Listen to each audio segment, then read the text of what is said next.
Welcome to Richpeace Embroidery CAD software online lessons. Today's teach you, underlay option.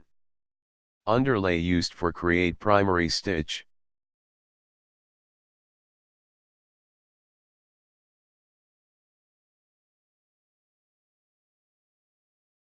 After make a embroidery object you can apply underlay from object property, then go to effect window and click on underlay to apply.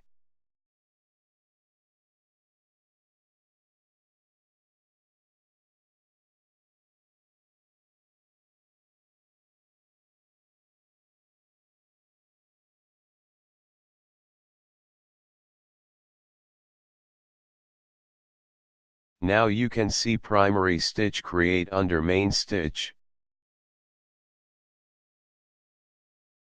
It is mainly used for when we create embroidery object on thin fabric.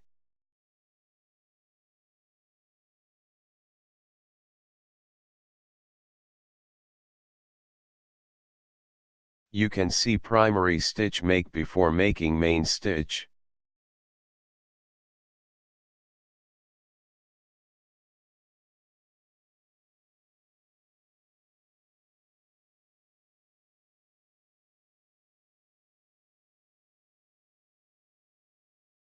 Thanks for watching today's video. See you tomorrow again.